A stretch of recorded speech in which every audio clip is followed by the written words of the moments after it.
Dr. Owusu Ochoa. It's Dr. O for the 804. As the premier knee and hip shoulder sports surgeon in Virginia, I would like to remind you that health equals power. Sports build and uplift communities, nothing else can. The mission of sports medicine is to keep athletes of all ages and levels at the top of their game. Dr. O is located at Ortho, Virginia, Schrader Road office location. Appointments can be scheduled online at orthovirginia.com or by calling 804-939-6688. You can follow Dr. O on Instagram at Dr. O _ for the 804 and uplifting educational content about sports health. Hi everyone, I'm Coach Rick Stockel. I am co-owner of Newman & Dunn Real Estate here in Central Virginia, as well as I am a high school boys basketball coach at Monacan High School. I've sold over 1,300 homes here in Central Virginia, and I would love to work with you and your family in your home buying needs. I am a proud primary sponsor of Ballin in Virginia, and I hope you enjoy this show. Welcome to another episode of BallinVA. Hey, today, man, I got my special guest in the house is Jason Williford, man, from UVA Associate Men's Basketball Team. And I'm going to run down his resume real quick. He might not want me to do that, man, but I got to go ahead and do that for the people at home. You were the 1991 Player of the Year Times Dispatch, correct? Correct. You came in with that great class, man. Y'all had a great class that year, man, coming in. You had, which featured Yuri Bonds, Junior Burrow, Corey Alexander. Junior Burrow is at Norfolk Collegiate, head coach over there. Corey is ESPN analyst right now doing his thing. And you played under Jeff Jones at ODU, for the people who did not know that. I got to add Chris Alexander. I couldn't think of it. It was five of us. Okay. We were the second best class in the country behind the Fab Five that year. I thought so. I could not think. I said Alexander. I couldn't think of his name. Yeah. So Chris, I ain't put it. Big Chris. Big Chris. Shout out to Chris, man. We ain't want to forget you, my man. Chris Alexander. Excuse me on that, Chris. Your coaching stops, man. You know, at first when you stopped at John Marshall, you came back as a volunteer in '99, and then you went to Boston U first, right? Yes, sir. And you was there for what, 5 years? 5 years. Okay. Then you left there, and then you went to American. Yeah, for 4. For 4 years, yeah. And then you came back home to UVA for 15, correct? This is my 15th season. 15th. Yeah. God damn, boy, you been doing this thing a long time. Long so time. that's what, about 20, almost 25 years? Long time coaching. Whoo! Yeah. Played overseas for 4. Yeah. And of course, man, he is a North Side, guy. Can't say Highland Park, North Side. North Side. Strictly North Side. Fendall Avenue. Yeah. Hey, that's what I tell people. It's a difference between Highland Park and North Side. You know what I'm saying? So with that being said, man, you done played everywhere and stuff like that. So I had to let y'all know with this man resume and background. Probably go much deeper than that, but we're going to kind of leave it at that. I don't want to put my man on blast. No, I spent a lot of time over Highland Park, man. Family grew up on Woodcliff. Hey, see, oh yeah, the person sitting behind you, sir. man. Yes, sir. Person sitting right behind you. Shout out to Baby Charles, Baby man. C. Rest in peace, Yeah. man. That's why I had to put you on that side today, man. Yeah. Shout out to Trina, man, for allowing me to be able to do that. Yeah, I spent a lot of time over Highland Park. Hoskins, went to the pool. You know how I it was is at the over pool there. all the time. You know when they went down in the DM, man. Yes, sir. I started out at Overby Shepherd. For real. Man, look, I grew up on Fifth Avenue. When I was in Head Start and kindergarten, we lived on Fifth Avenue. What about? Magnolia and Fifth. You was right behind me by the flashing lights. I was in them apartments. Them apartments right there on the corner before you go down the underpass. Before you go on, man, you know how many floods we done seen right there? Bro, you official for Highland Park because everybody know that. Yeah. So right there where Arthur Ashe buried at. Man, I live right there, Magnolia and Fifth, went to Overby Shepherd, then I went to St. Elizabeth Catholic School. Oh, I ain't know you went there. That's my church. Wow. We play football in the field right all there. the time. Come on, man. I'm a good old Catholic boy. Went to St. Elizabeth. Then St. Elizabeth closed. Right. We all went over to All Saints. It used to be St. Paul's. Oh. And they changed the name to All Saints. So that's why I went to school up until John Marshall. Okay. Yeah. I did not know this. So Yeah. you didn't go to Henderson? I didn't go to Henderson.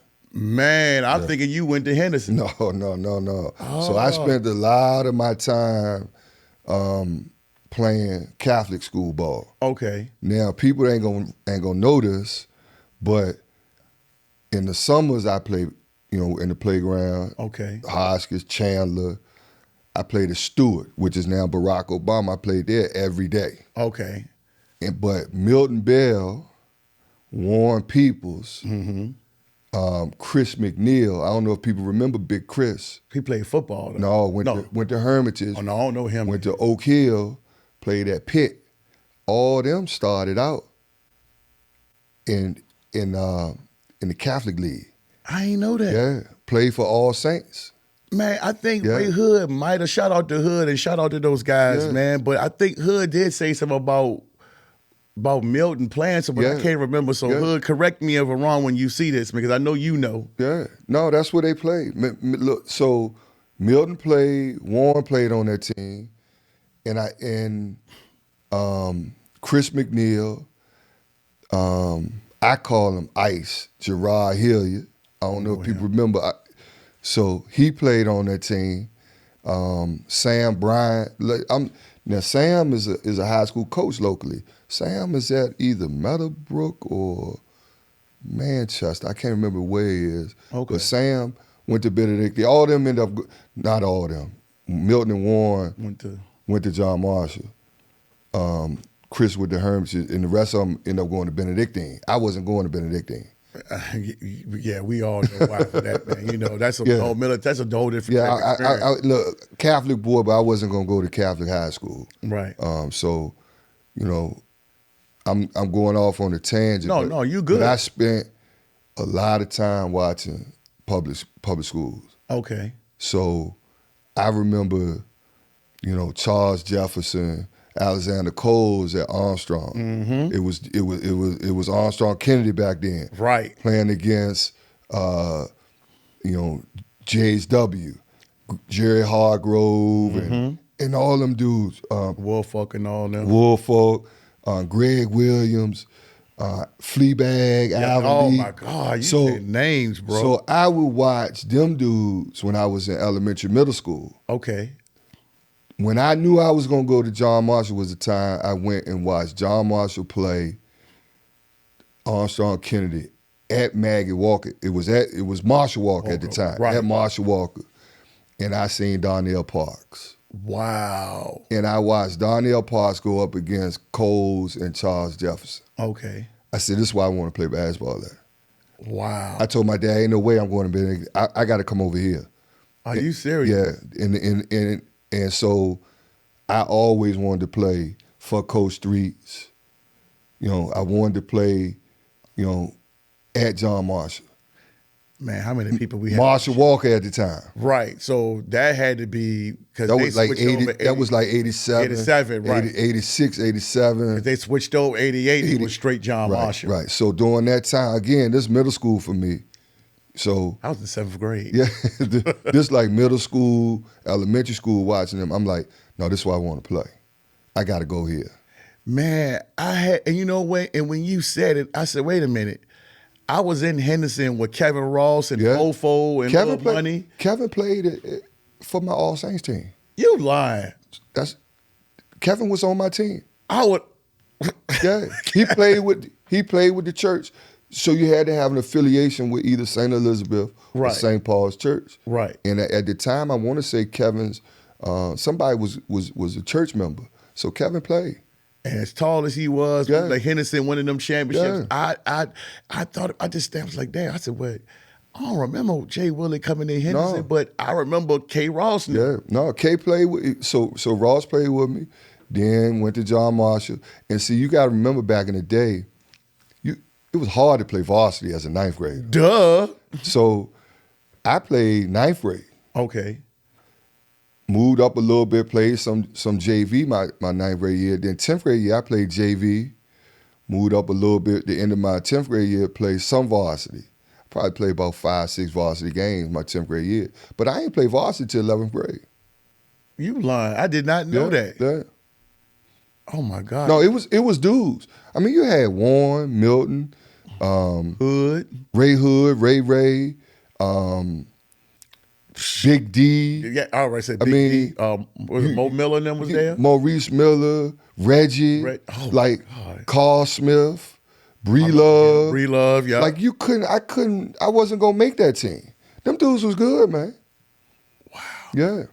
And you would think with all that talent, all them years, man, that came out of that talent, why do you, and I know I get this question all the time, why wasn't any more championships than that? Because across the board, it was tough. Hard. It's hard. It's hard. And I know, Coach got knocked for not winning them, but it's hard. Mm-hmm. Like, I remember, us losing at the University of Richmond when it was Patrick Henry. They had George Lynch. Oh, yeah. Like they had a crew. So to go win that state championship, a whole lot had to go right. Yeah, Curtis Blair was on that team too. Man, it was some good teams from down there. And so you had to have some luck. And unfortunately, we just, the luck ain't fall our way. We had some really good teams though, with some good talent. Mm-hmm. Man, you think about it. How tall are you? I'm 6'6". 6'6". Man, y'all was always known for the bigs, man. Yeah, like I said, Ronnie Wade came through there. Yeah. Man, you didn't had a lot of guys who came through that school, man, that just, you just kept that tradition going, man. And then when you became what 11th grade, right? 11th grade. David Harley. Holly was on my team. Squeak was on the team. Mm-hmm. Lil Eric was on our team. Rest in peace to E.T. It was Tree was on that team. Shout out to Tree, everybody. And we had good teams, man. Patrick Mahmoud. That's a name I ain't heard from. Yeah. So, but my senior year was me, Squeak, Dave, E, K. Ross.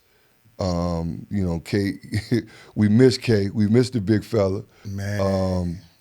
Tree was on that team. I'm trying to think of who else. We had Roger Ballard was on that team. I remember Roger. Yeah. Smiley Reed was on that team. Touche was on that team. Hey, they were young. Yeah, they were young. They were younger than me. Yeah. But EJ Sherrod was on that team. Yeah, I came in with EJ. And so they just carried the mantle after that. That team ended up going to a state championship. Man, how was those practices though, bro? After we left, hard. I mean, but I practiced 9th grade all the way through my senior year. I mean, I would practice with varsity sometimes. Mm-hmm. So I never forget moving up and practicing with Reggie and Milton and Warren and all them. Mm-hmm. And I'm a buck. I ain't gonna tell you what I weigh now, but I'm probably a buck 75, skin and bones at 6'6", and they punished me. Wow. Yeah, and I used to always have to overcome the light skin. Oh yeah, I know that. Yeah, light skin. I said, okay, don't let the light skin fool you. I'm still from around the way, and so I. That sounds. But like I used to love it. I miss all them dudes, and it was good. Going back watching Jay Young play the other day, they played against my boys, so it was good to be back home. Man, and then say to that, man, it was so good seeing you there, man, because I was trying to get everybody, because Lil 3 Tech called me and said, man, I want you to be a part of it. Man, I was trying to get everybody who I could see there, but the people who came, I didn't even see Warren was there. He told me Warren was there. And Milton was there. I didn't see him. Yeah. It was good to see. But it was good to see everybody. I did get to see Tree. You put me on the horn with Hood. Oh my God, Ray Hood, man, you need to stop, man. You know how Hood do. I'm HP. You got to prove through me. Yeah. You already know how I do. I didn't see Ray. No, I don't think I saw him. Or some Ray Wood, but no, it was good of seeing it. How did they make you feel, man? Them honoring Coach Streets like that? It was good, man. It's long overdue. They honored the football field for Coach Anderson. That was perfect. And then they did the same for Coach with the gym. So 2 great coaches in the history of that school. So it was good for him to get that recognition. I know Lil Frank was in his world. He was. And Lil Frank was my 9th grade coach. Oh, he was. Yeah. So it was good to be there with him and see them recognize Coach. And You know, I wish more guys would have been back, but we had some guys back. Strayhorn was back. Yeah, he was there. So it was good. Yeah, because I know I was trying to get Lamar down here. Lamar couldn't make it. I know Ronnie Wade, his son was playing it. You know, Jason was in Hawaii, but he said Strayhorn and was going to represent. But and it's crazy because I tell people I went to Kennedy, and people say, "Man, you went to John Marshall." I said, "Did not go to John Marshall." I had to tell Joanne, Chancellor, I had to tell. She said, "No, you JM." I said, "Actually, I'm not. They bust me to Kennedy." No, you grew up with all. I grew up with everybody, right? You know what I'm saying? So they was like, you be knowing. You went to Kennedy with my cousin. Who? Warren Williford. Yeah, he Lamont. came out. Yeah, he came up a year before I did. Yeah. Mr. Kennedy. Yeah, he won that homecoming joke, man. Ran used to play football, man. He used to run that thing. And wrestling. You couldn't mess with him there. He was the man. He was quiet. You know what I'm saying? Had all the ladies. You know what I'm saying? That's just Williford and Jones thing, y'all. You know, they just always been like that. No man. question. You know what I'm saying? So. Yeah, we want y'all, but Hey, we've been a good basketball program for a long time, and even before me, like you mentioned, Ronnie, Big Ed, yeah. I mean, the history run deep, man. We had Coach Gerard on here, Bodine. Oh man, it go Bubba Johnson. It go back, man. It goes back, and that's why I'm trying to tell people. I said JM has been a staple in this city for a long time. And, and these young boys, they don't know. Yeah. And then they want to kind of tell, we was the best, we won championship. Just because y'all won a championship, y'all won better than some of them teams over here, man. I mean, y'all team, I was at the game, in 91. I remember, senior year, the battles that y'all used to have with TJ, man. Unbelievable. Going against Tomcat and Kimmy. Man. Yeah. Give me can you give me a Tomcat and Kimmy story, man? Well, I can give you a Kimmy story. My two front teeth replaced because of Kimmy. And back then, it wasn't no blood jersey. So I'm wiping blood on my jersey. And I'm like, man, you hit me with another boat, we gonna fight. He said, you gonna get more blood, you keep it up. So we would talk trash. But you talking about two ball-playing dudes, man, Tomcat and Kimmy could do it, man. They were older than me. And they was battles. We ain't beat them two, but we beat them after they left. After the fact, I remember with the Bolshoi boy. It was the Ash Center, and I remember when it was a Dominique or was all them Bolshoi boys. It was so many, but I remember them shooting. I remember y'all won the game, but I remember him. He was trying to get him back in the game. He was shooting, but we had low battle. He was the point guard. Them battles at the action. So the TJ battles and the Whiff battle. The Whiff battle. Yeah. Oh, my With God. Parkaway and them. Big Duke and all them. Man. Cecil and all them dudes. Those were the days. I miss them days, man. It just ain't gonna ever be the same with those battles of having y'all in there. Let me ask you a question. I know people, they probably gonna get mad at me, but I don't really care. There was a talk about who was better. Milton or Kimmy.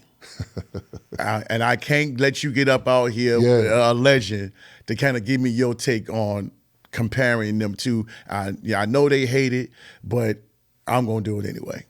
Yeah, I got to stay neutral in that one. They was equally good in their own right. Milt was, you talk about two McDonald's All-Americans. You talk about dudes that could jump and finish and score the rock. Man.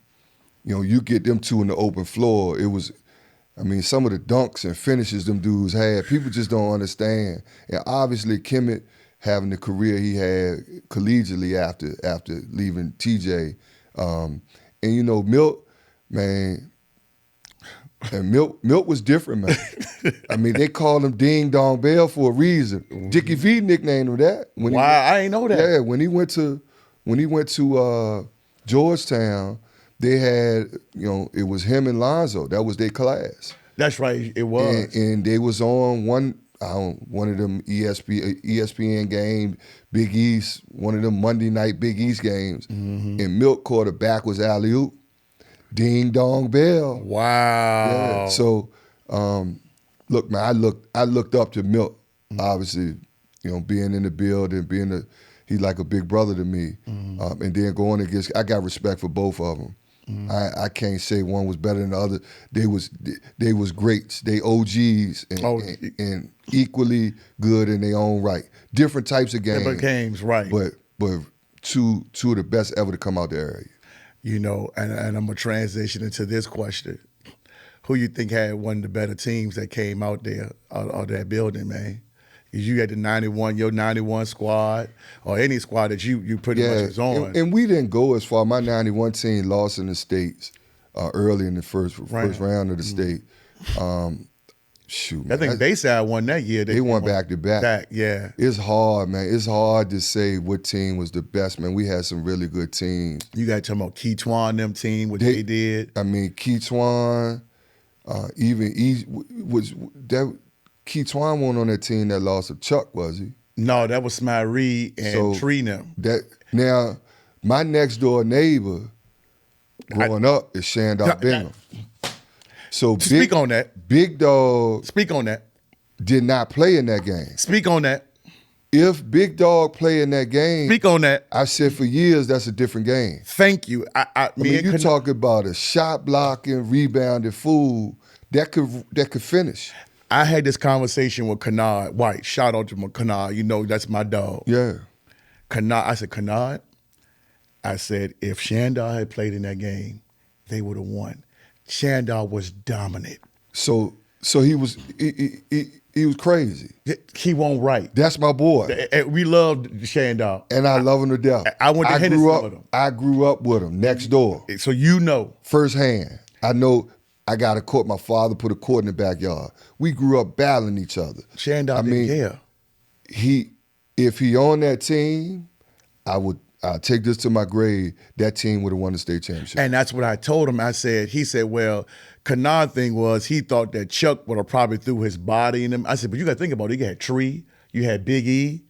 You know what I'm saying? That's another rim protector. Right, that's another rim protector. Yeah. And then when he get the ball on the block, you know what he gonna do. They got to deal with him. You got to deal with him. Yeah. You know what I'm saying? So I was just like, even if he don't block shots, he altering. You thinking about him, man. Long. He's 6'9". Right. Long arm. He long. Maybe Treating him tall. Right. Yeah. Because you and Tree about same height, maybe Tree a little bit taller. A little bit taller. Right. But Shandar is different. Yeah.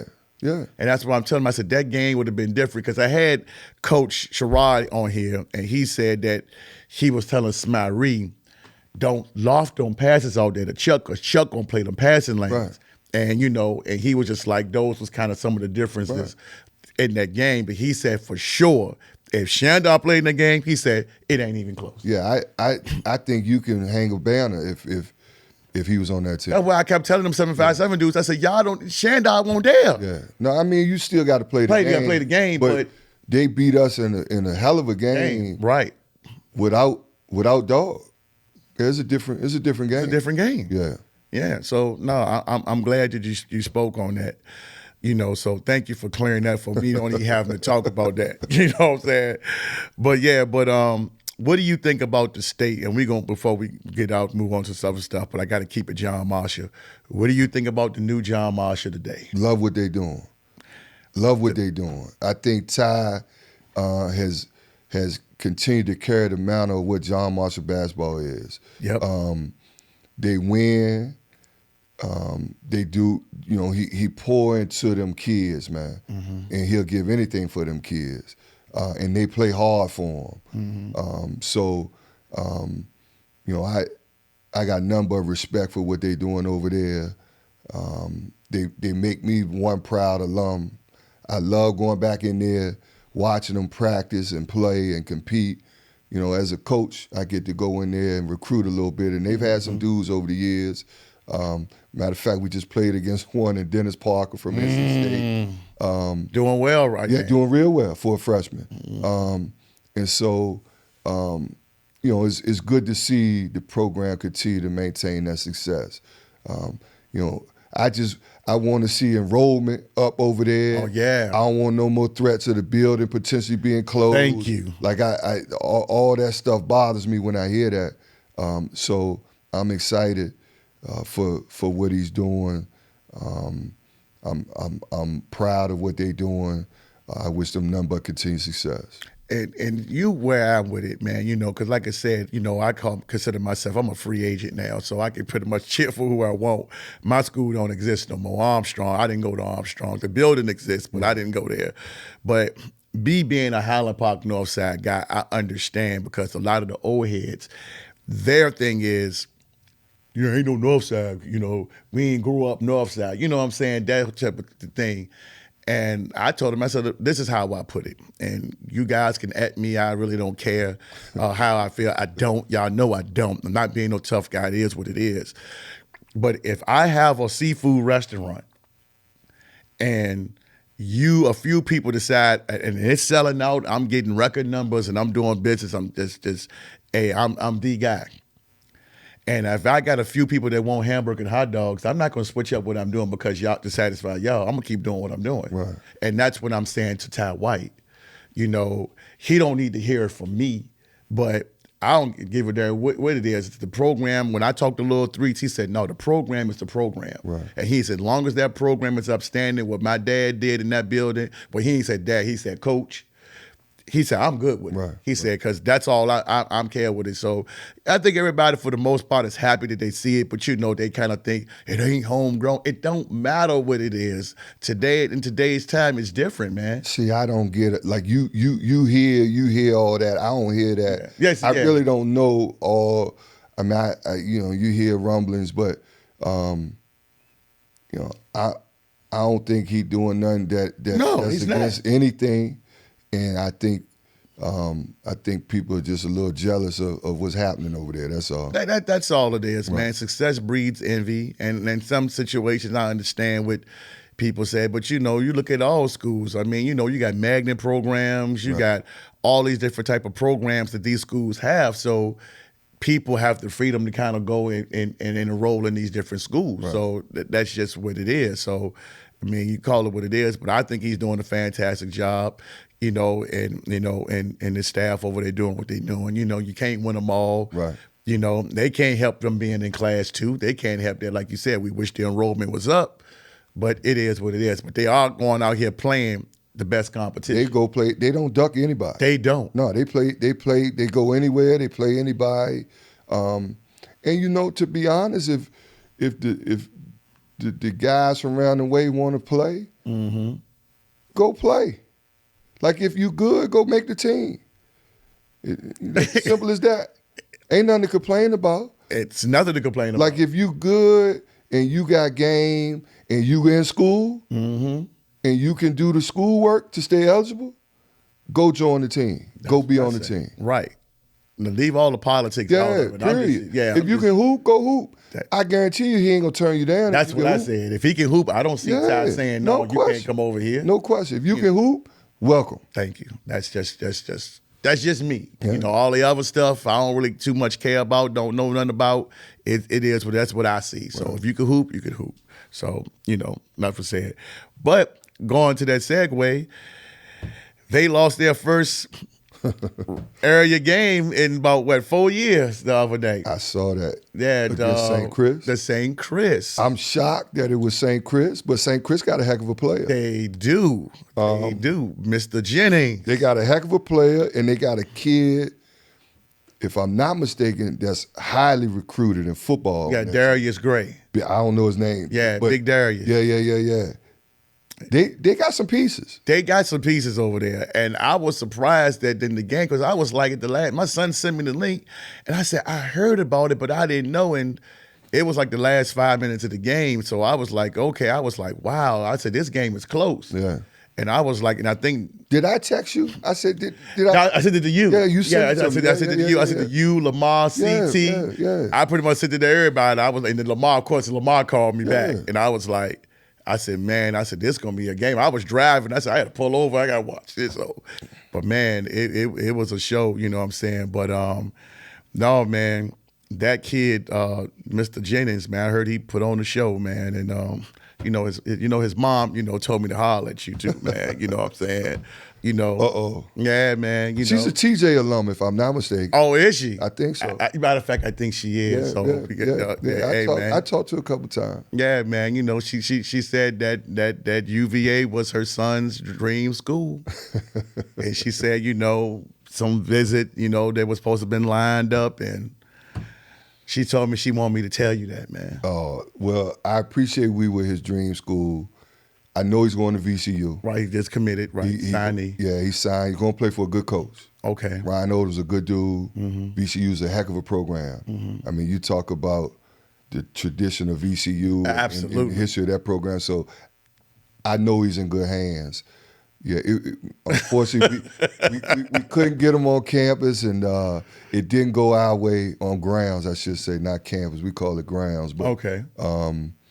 It was he was a kid we looked at. He's not a bad player. Okay, but he never got officially offered. We didn't offer him. Okay. He was supposed to come, I think, for an unofficial.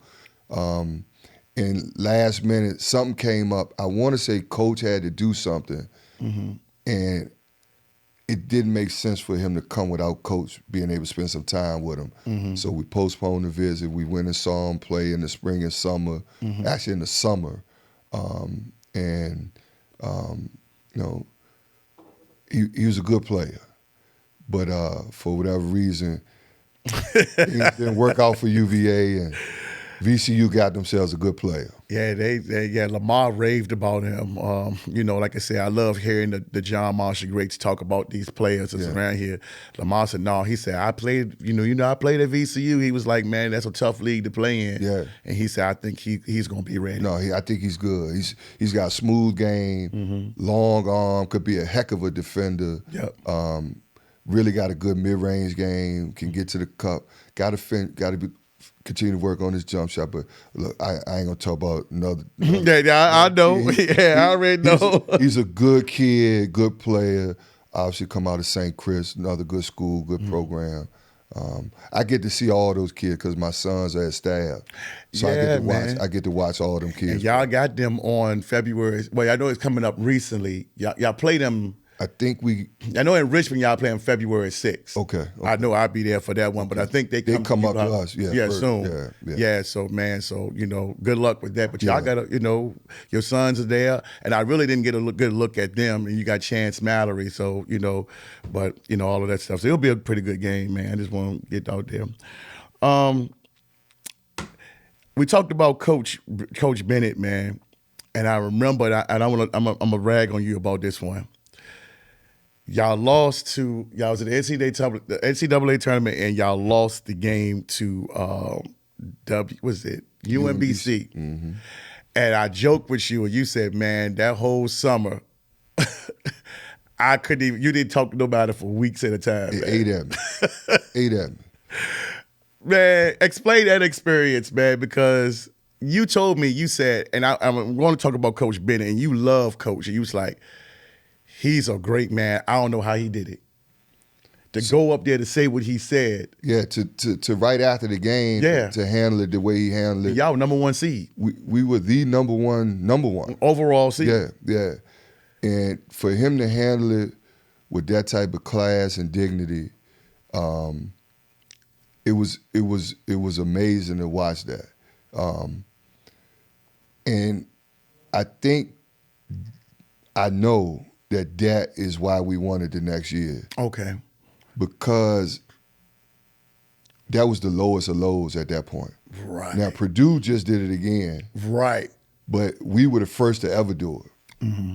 So if we could handle this adversity, if we could handle being the overall number one, losing to a 16, if that didn't humble us and motivate us, and being able to overcome all of that comes with that, right? Because that had never been done before. Right. Nobody knows what we went through. Right. I mean, we got all kind of emails and death threats. And are you serious? It was unbelievable.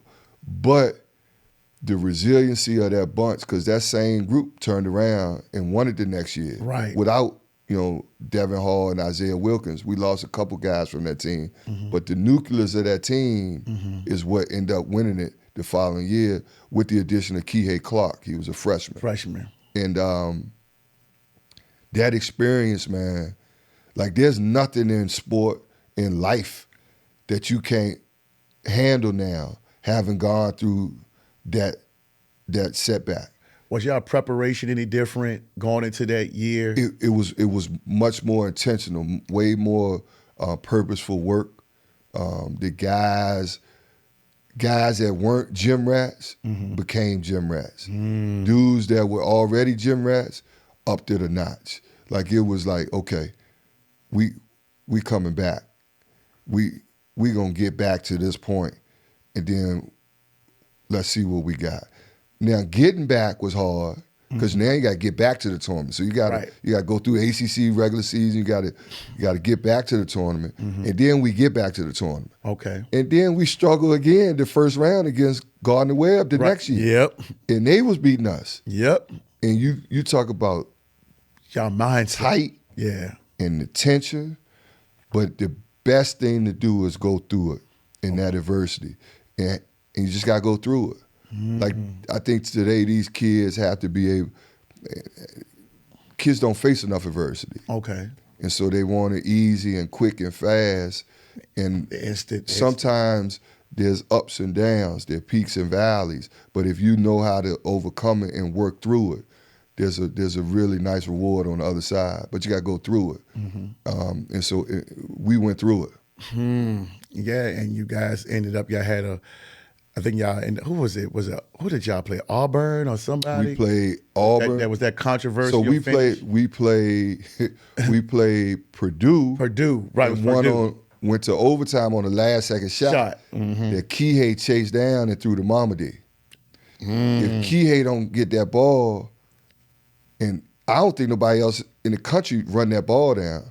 I mean, he was quick and fast enough, and then he got the presence of mind to throw it up to Mamadi. Mamadi makes it. So we go to overtime, win in overtime. I still don't know how we won that game. That was an Elite Eight game. Then we go Final Four. We get fouled at the end shooting a three against Auburn.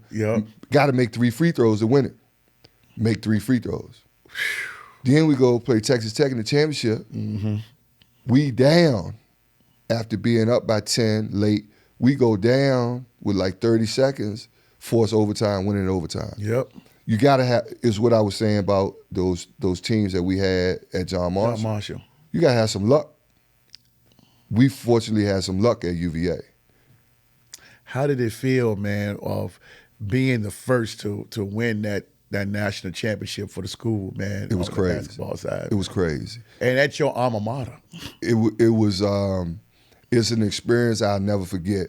And you know, Ralph played at UVA. Yeah, some great ones. So it was some good teams with Ralph, obviously during that time.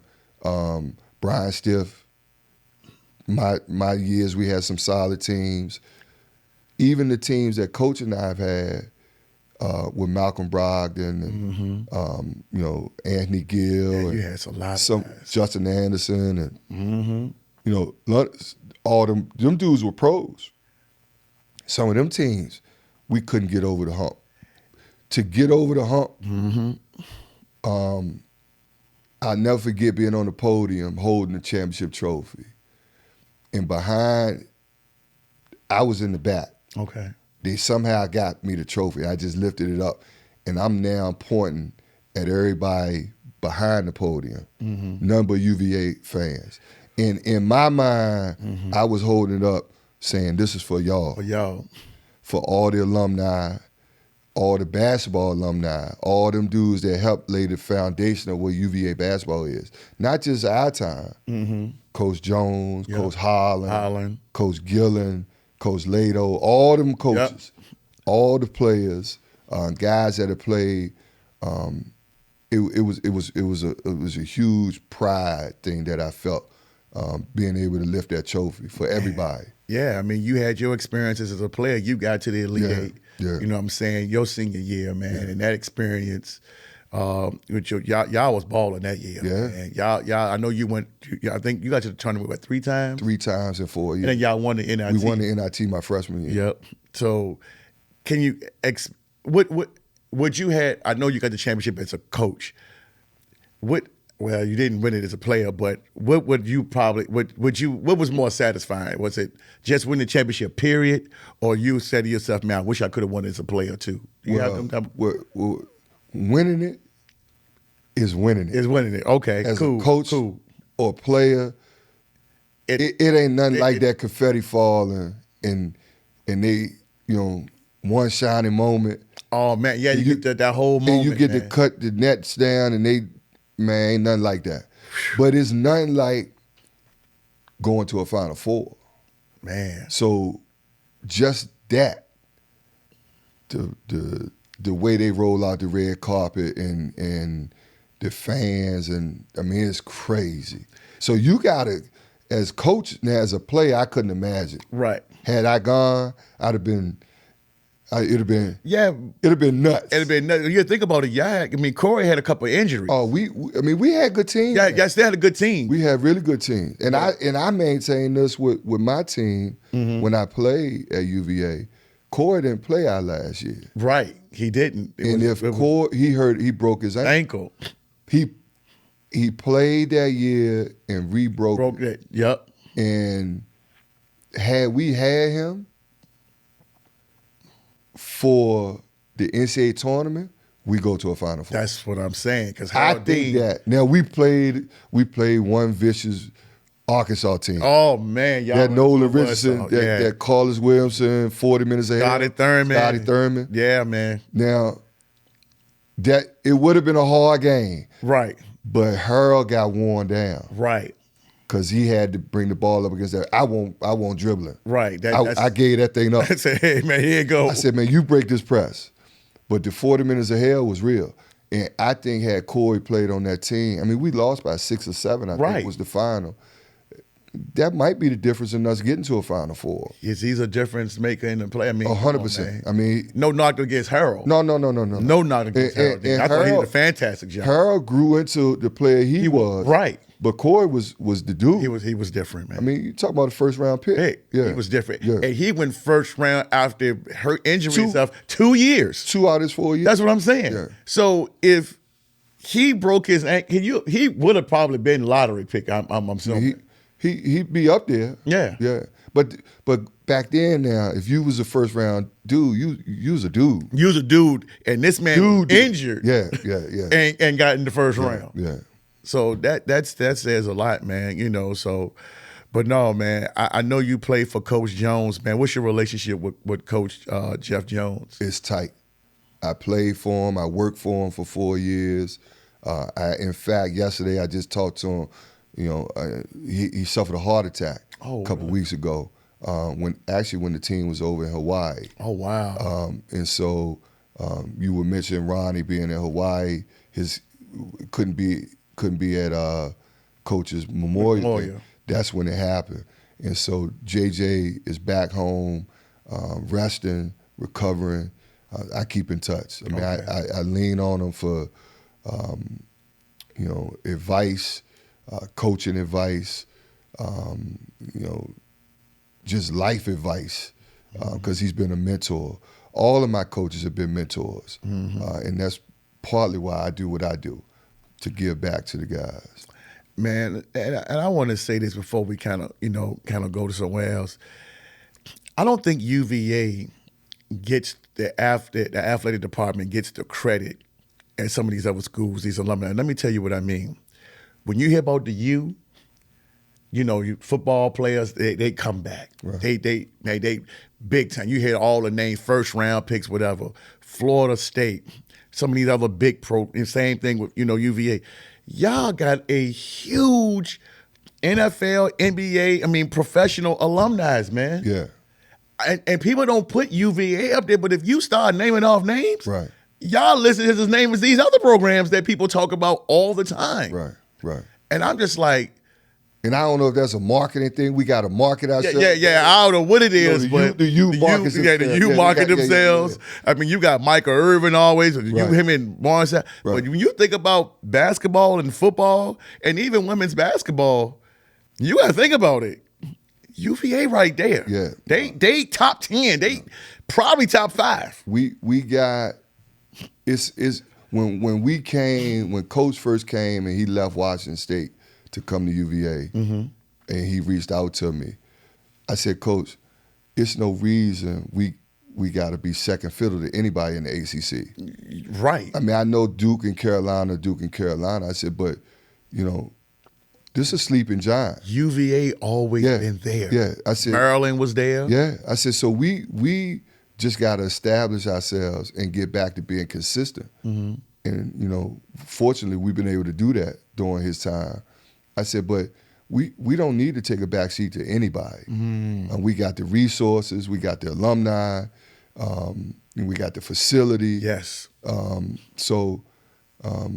But you're right. I mean, you look at Dawn and Tammy Reese doing well up there. Jenny Busek. Yup. And you look at the football guys, and then the number of NBA pros that we've been able to produce. Right. Now, granted, we don't have the superstars. But we talking about. But we got solid NBA, NFL dudes. Like Carolina, same thing. Yeah. Those guys get there. They're tenured guys. Right. But outside of MJ, Right. I mean, you might name some of those older guys back in the day, but y'all right there. Right. 100%. You know what I'm saying? That's just a fact. No. I mean, I ain't got got to name. convince.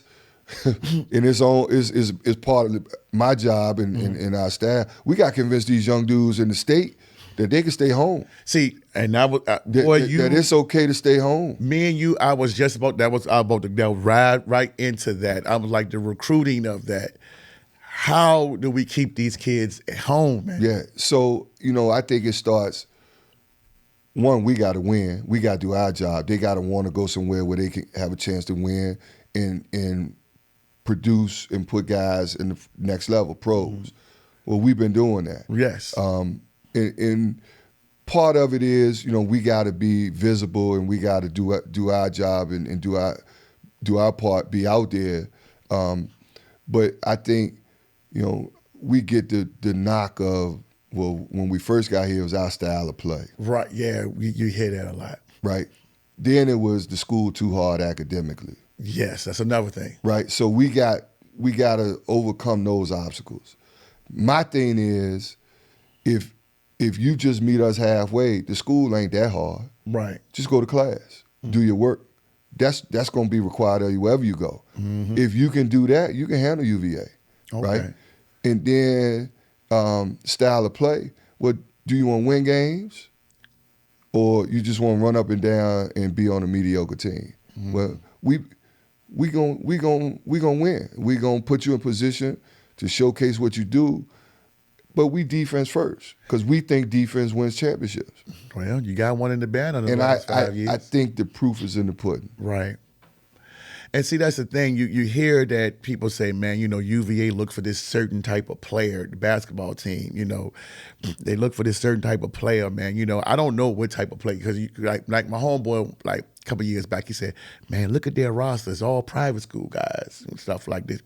I've seen you at the events, the math. I remember the time we were sitting there talking about Anthony Edwards, and you told me he was going to be. Bad boy. And you said, that boy going to be a bad boy. Me and you were sitting right there on the bottom row. I said, yeah, he's special. Yeah. And look what he's doing now. Yeah. I was one of the first owners. Yep. You said out of Atlanta. Yep. I remember you I remember we seen. Yep. We was down in Atlanta. Atlanta Express. Yep. And I know their guy. I know the AAU coach well, and should we offer him as a ninth grader?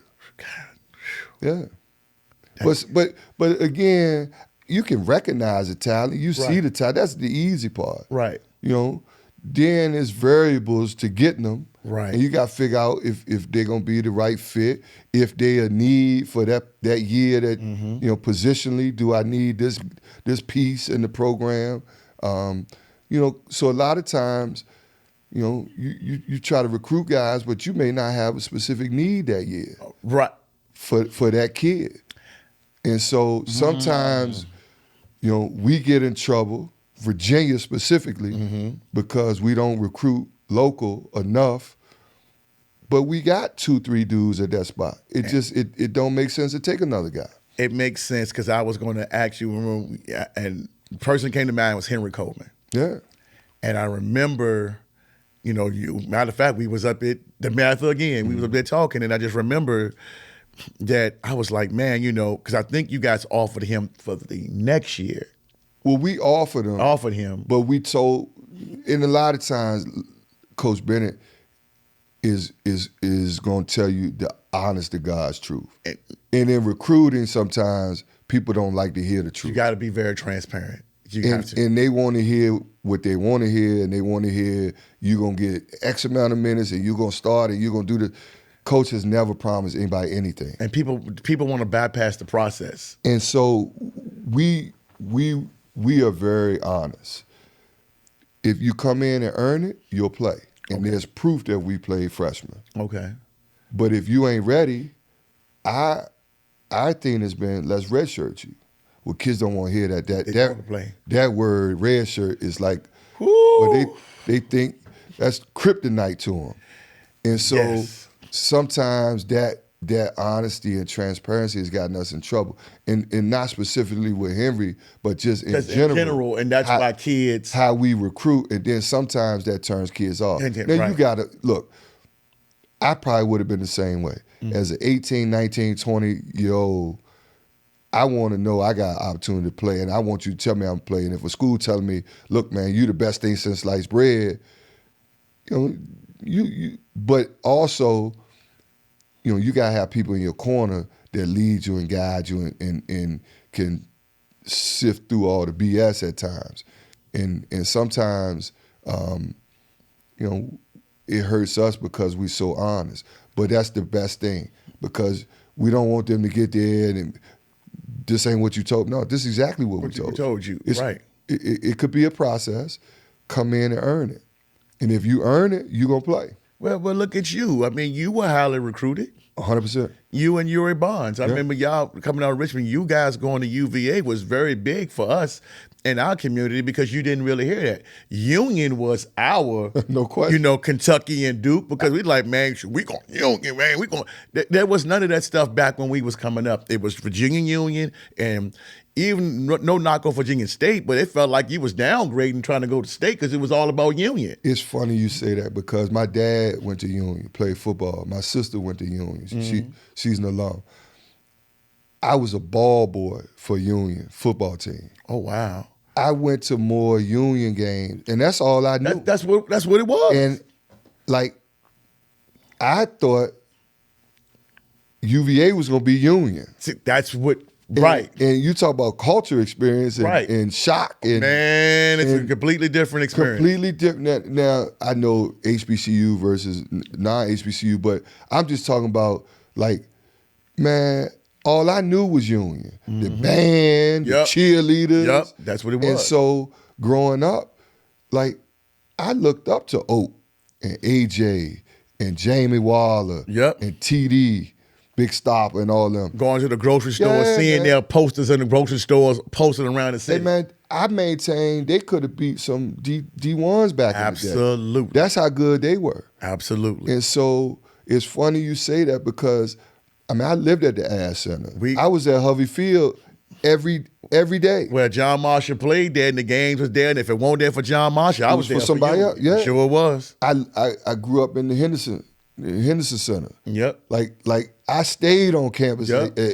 I'm like, man, I felt like I was in college at Union. That's what it felt like back then. That's why I was like, when you guys made it, we was like UVA. We was like, dang, that was super. And then, so I go, and I was a little naive to recruiting because I really didn't know I was that good. I knew I was good, but I didn't know I was ACC, all these schools. I just wanted to go somewhere that I trusted the people, the coaching staff, good education, close to home. And you got all And I got all that. And then I went with a hell of a class. Man, so I played AAU with Corey and Yuri. Junior I knew, because him and Corey played together at Oak Hill. So it was like we all knew each other. So I'm going in with my boys. But then I only go and play my freshman year, 36 minutes. Wow. The entire year. that's less than a full game. So I tell the kids that I recruit when they going through the hard times, You've been there. I understand. Just trust me. It's good for you. If you can find a way to find a silver lining in all this, this is gonna be some good stuff on the backside of this. But you gotta be patient. You gotta go through it. The next 2 years I started every game. You sure did. I remember when Uri had a transition. We used to see Uri being the big man at Manchester. Right.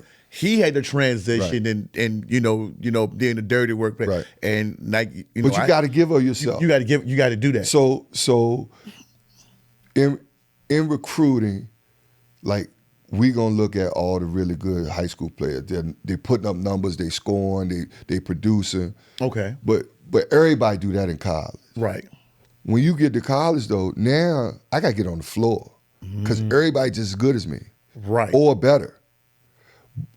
So if I ain't gonna score the rock, what do I have to do? I gotta find a way to get on the floor to stay on the floor. So at first I went in, I gotta score. Okay, right. If I ain't scoring, then I ain't helping. This ain't fun. Right. Well, Corey was gonna score. Right. Stiff was gonna score. Right. Junior was gonna score. Harold was gonna score.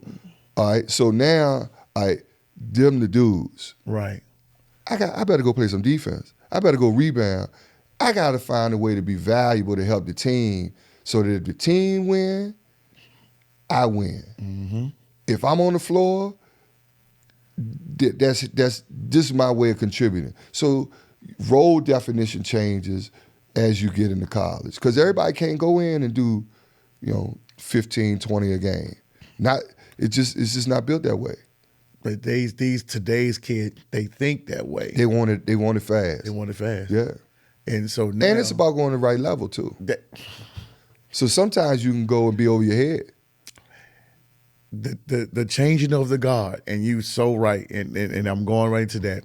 How has NIL changed this thing the way you guys recruit now? Because you got these high school kids that are really, really good that are sitting here saying, why aren't y'all coming after me? And you got some schools, that you see that they're going to that transfer portal. I don't know if you guys do that, but I guess if you can kind of give these parents and some of these athletes, I guess what you guys look at now. I don't know how much of it changed what you guys look for. No, we have. So I think the climate is definitely, the landscape of college athletics has changed. Okay. With the transfer portal, NIL, you have to go in the portal because guys will leave. They can leave with the new rule. And so it has hurt the high school recruiting. But there's certain, I think certain places, certain people will say, well, I want to just do it with high school and I want to grow them up. Well, that's a risk you might take because you may not get them to grow up. They may decide to leave. They may not wait. They may not be patient. That was our motto. That's been our motto over the years. We want you in the program. We want to grow you up. We'll recruit you from high school. But then with the portal, in NIL, now guys don't have to sit. They can go and leave and play right away. So if you got a hole in your roster or two holes, you got to go plug that. And for most coaches, they gonna go plug that with experience. Right. Guys that have been at a college that have either produced or been in a system that understands what it takes to play at that level. A little more physically mature, mentally mature, that have done it. And so they're going to take that experience over a high school kid. It's just unfortunate. Right. So I think there's two ways to do it. Okay. I think we've kind of meshed the two. We will go in the portal to fix a need based on if somebody leaves our program. Okay. So what would you say to the high school athlete and the parent today's time if they're looking to try to go, they think they may be Power 5, but they may not be, right, or they may be on that cusp, or and a lot of these schools, and they would say, "Hey, man, you're good, but we're looking at X, Y, and Z." I would say if you're a good player and you're getting recruited, you need to go and seriously consider the schools that are currently recruiting you, and not wait. That's what I was going to say. If you are being recruited, by XYZ school and they showing you a lot of love and they want you, you need to seriously consider them. Because I've always maintained you are the level that your recruitment dictates. So if you getting ACC looks, you're an ACC player. If you getting A10 looks, you're an A10 player. If you getting CAA looks, you're a CAA player. If you getting Big South looks, you're a Big South player. If you getting D2 looks, you're a D2 player. Your recruitment dictates the level you're gonna play at. Oh my God, you just hurt a lot of people, right? I mean, that's real. Because some people think, well, only CAA schools, right? But I'm better than that. I mean, you that's good. Right. You should think that way. You should. But the reality is the schools that are recruiting you, and I'm talking recruiting, constant communication, coming to your game, showing up, that's your level. I 100% agree with it. Now you can enhance that by your play. Okay. And it may change, but if you are currently being recruited at that level, that is your level. Wow. I mean, no, I totally agree with that. It makes perfect sense. But I think we're still coming out, these kids and some of these parents still think that you still have leverage. Well, I think the high school kids. I think it's good. I think it's good for kids to aspire to play at the highest level they can play at. They should. They should shoot for that.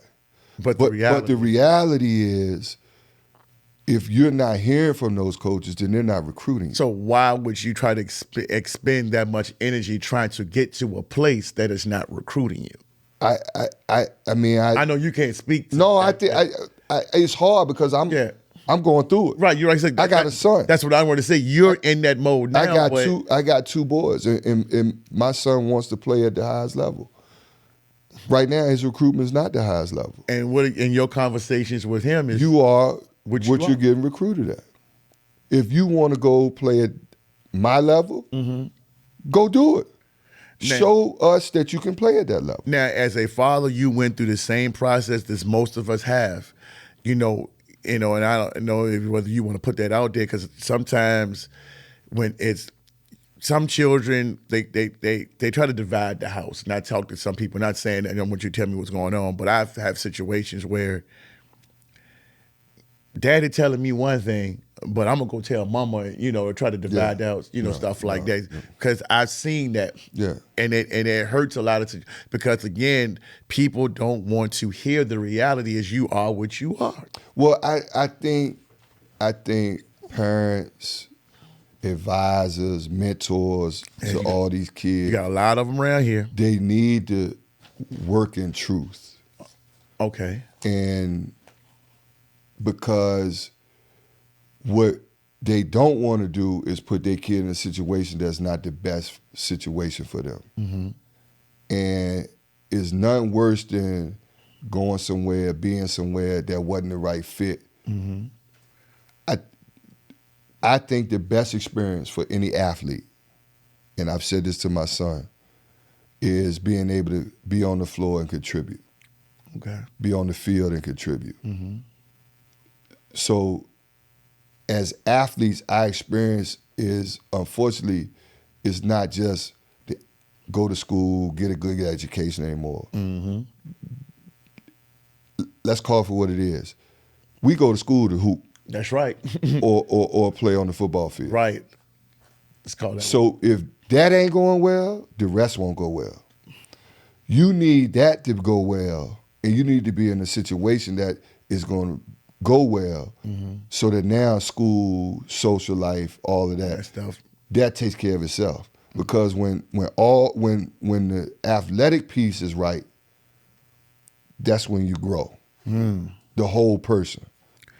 And when the athletic piece ain't right for athletes, I'm just talking specific for athletes. No, that's what I want to hear. Then we have to transfer. We have to. It becomes it's disgruntled. Yep. It's not fun. You start bad mouthing the program. And that ain't healthy. Right. And so I wish more kids, more folks around kids would understand, regardless of level, let's put them in a good situation where they can go, and for their well-being, they can thrive and be on the floor or on the field or on the track or in the swimming pool or wherever it is, whatever they choose to do, that they in a situation where it's not too much for them. It's the right level, and then everything else will take care of itself. Man, that was excellent, man, and I appreciate that. And again, it's going to go into my next thing. How do you feel about smaller guards? And I'm not going to name the names for those. Kihei Clark, dude? Kihei Clark type guys. Yeah. That, Kihei Clark came from California, right? Yep, L.A. And he was in your program forever. And like you said, you identified what he did. That one game, you don't win that championship or that, those games without him, putting in such and such effort. He had a hell of a career for us. Yes, he did. What do you say about parents who have children or athletes that are like him, but they can't get those type of opportunities? They just need a chance. They just need a chance. Yeah, I mean, I think it just takes one school to value what your kid does. But at that size, you got to be tough. You got to defend like crazy. You got to be able to make shots. You got to have very good feel for the game. If you got all that in that small, compact size, it just take one school to recognize it. And it can happen. But you gotta be special. But you gotta be special defensively because of your size. At least in basketball. Right. And that's what made Kihei so good. Yeah, you got guys like Kihei. Then you remember guys like Muggsy Bogues. Spud. Yeah. But think about them dudes. They was competitors. Right. But Muggsy was one of the best defenders ever. And don't get credit for that. On ball, hawk the ball. There's a dude, when I was at Boston University, you may not know this name. When I was coach at Boston University, he played at Providence College. He's now an assistant coach at St. Joe's up in Philly. John Linehan. No, never heard. When I tell you he was one of the ball hawkingest dudes, led the Big East and you couldn't bring the ball up. Wow. About 5'7", 5'8". But you had the game plan not to put the ball in your point guard hand. Somebody else had to bring the ball up because he was a thief. Wow. Yeah, he was a bad boy. But you got to be that way. Right. And you got to make your impact, I think, on the defensive side. Okay. At that size. Wow. Now, and again, you got to be able to shoot and all of that and run a team. But if you that size and you don't defend, it's gonna be hard. Whew. I mean, like I said, and all that makes sense. I mean, because I've seen some small guys. I've seen, guys like Chris Likes, who was lightning fast, that was at Gonzaga. And I remember he went to Miami to start. Yeah. Then he left. And I forgot where he is now. I want to say he was finished at Arkansas. Arkansas, yeah. And you see these guys just lightning quick, lightning fast and stuff like that, but it starts on the defensive end. Yeah. So you got to. Yeah, so these parents take a tick. Oh man. You gotta be you gotta be a pest. Yeah, you got to be. Rod Wheeler, remember that name? I watched it. When I saw him first, when I started watching basketball, with him and Lonzo Mourning, they were playing in the state semifinals that year, or quarters. You got to be a pest. I'm talking little guards now. Right, that's what I'm saying. Yeah. That's what I'm saying. Yeah. I'm sitting there trying to wreck my brain. Bring more Parkaway. Yeah. You know, Parkaway was always a you have to. You have to. Yeah.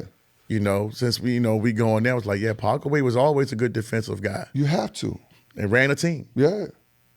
That's the field. That's the IQ The piece. IQ piece. Gotta have right. it. Yeah. Man, that is deep, man. What do you think about the state of college basketball today, man, outside of the NILs and transfer portal, man? What do you feel? Is it a good state? Is it a good place now? Yeah, I think it's good. I think it's healthy. I think there's a lot of parity. You see that. I think, I think there are going to be some kids that fall through the cracks because of the portal. And, they're going to go to levels.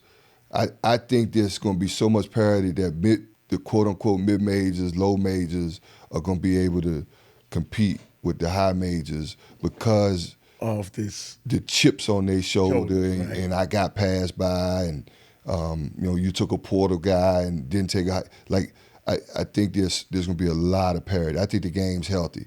I think so too. I think it'll be it's going to continue to be fun tournaments, lots of upsets. I like that. Yeah, it's good for the game. It's great for the game. Hard on us coaches. Yeah. NIL makes it hard. I just don't see how that's going to continue to sustain the way it is. Again, you see them making some changes to it. They have to. Right. And I'm not the, some of this is above my pay grade in regards to, what needs to be implemented. But I think there's going to be some changes because you can't sustain NIL the way it is currently. Right. It's crazy right now. There's no cap. Nothing. So like in the pros, there's salary caps, right? Every pro organization has a salary cap. Absolutely. Rookies make this, veterans make this. Yep. There's nothing right now in college basketball or football as far as NIL. You see that's coming sooner than later. I hope it does, because if not, it's just going to be the haves versus the have-nots. And if you got significant NIL, you're going to be able to compete. Wow. I got to go into this next one, I think, and I really want to get your opinion on this, man. What do you see what's going to happen with the ACC, man? In your opinion? Because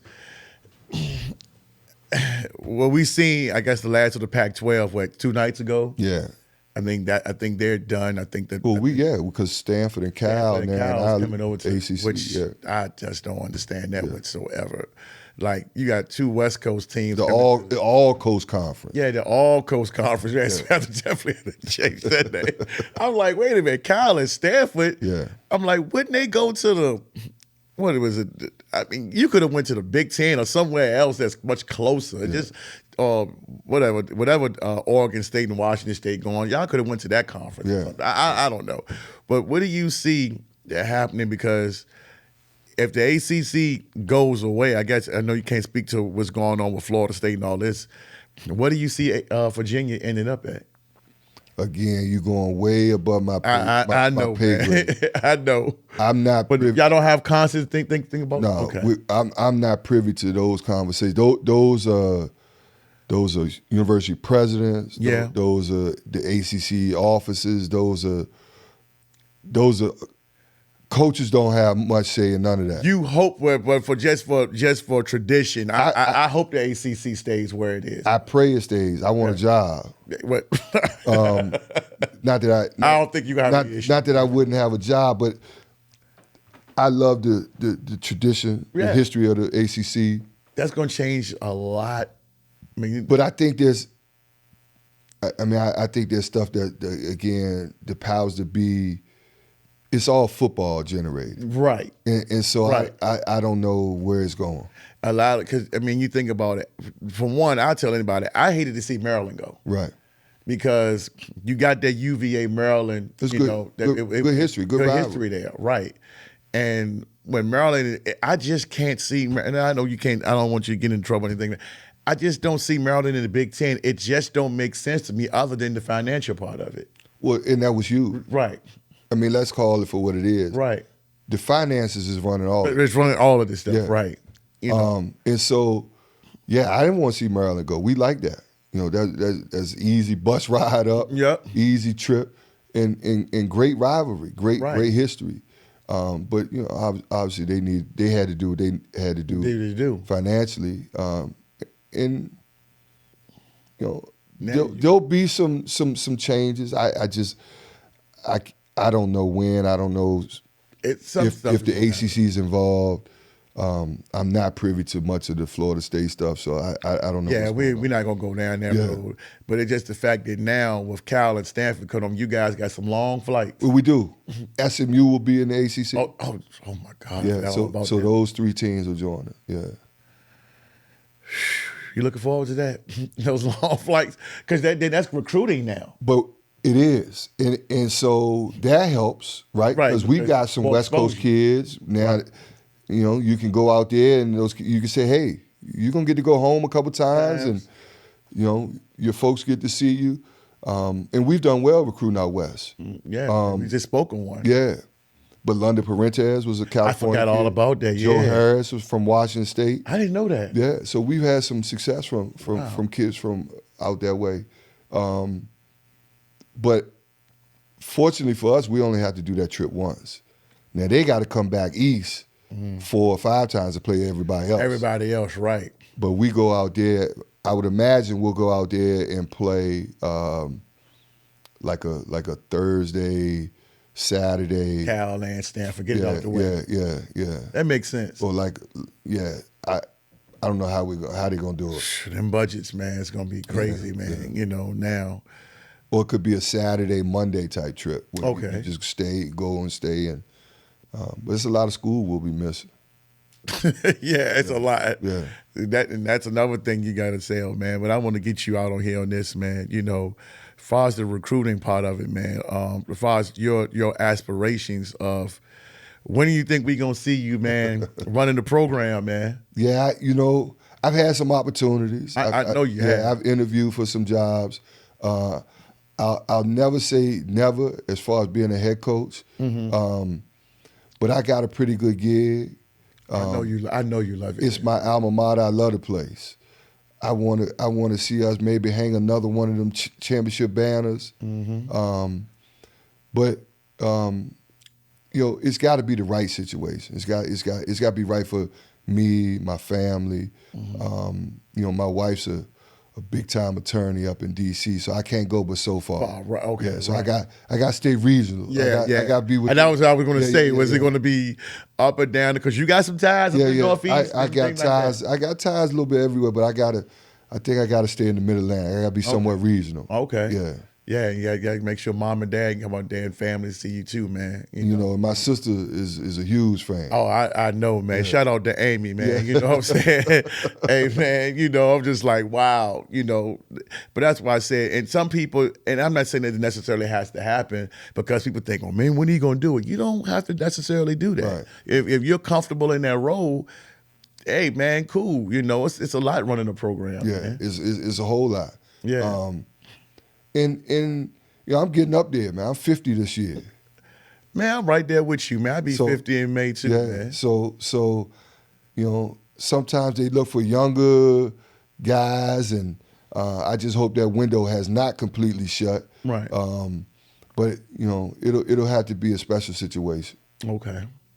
Well, that's good, man. You know, this was beautiful, man, because I think you broke down everything I wanted. And I didn't even think we was going to be able to get it in time. I was like, no, let this thing ride out.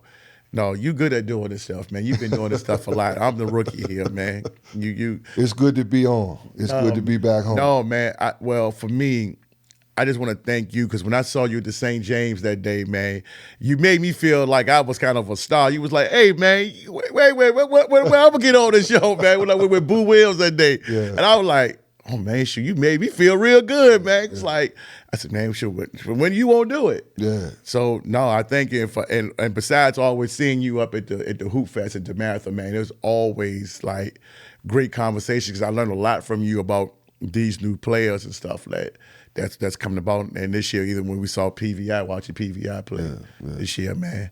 So no, man. I was jealous, man. You had all my boys on. Everybody from back in the day. I said, hold on, man. I got to get on here.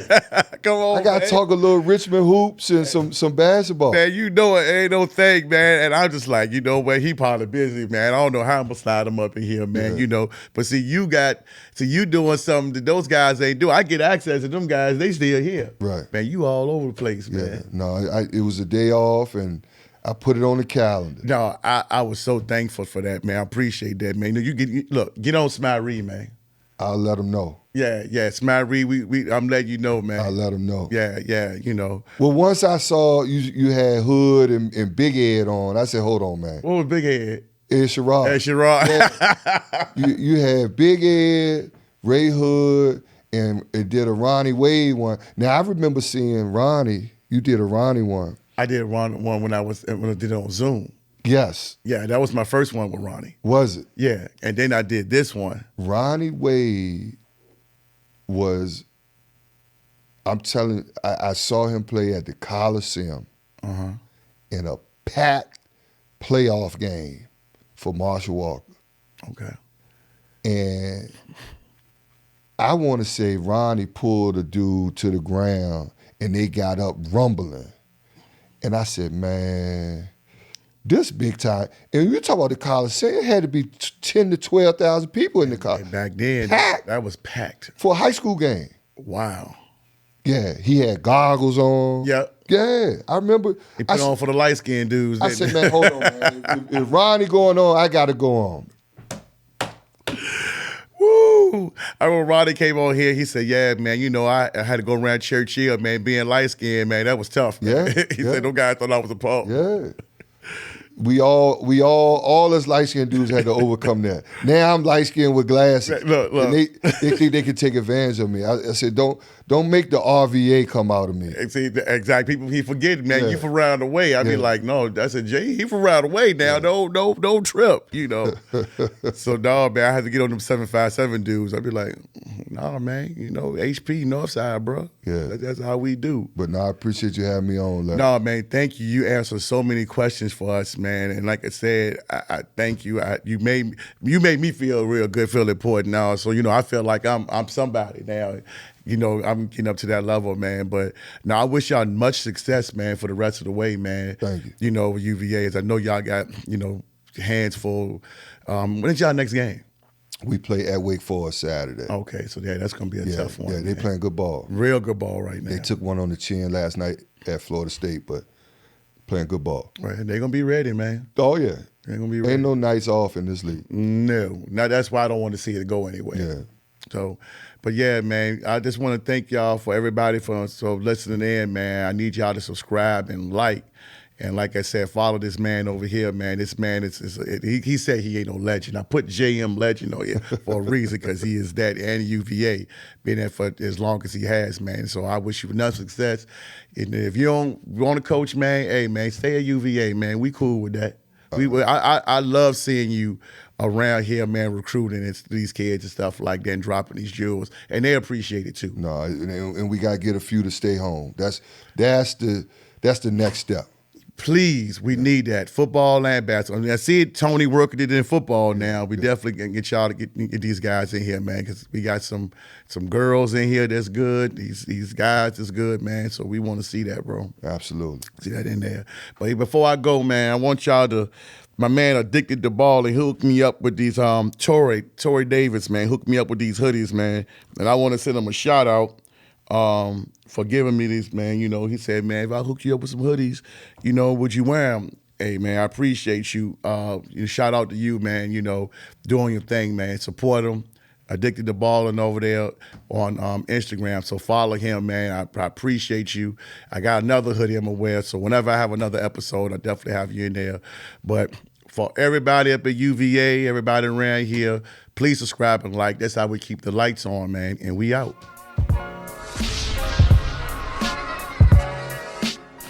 appreciate y'all watching the episode again today, y'all.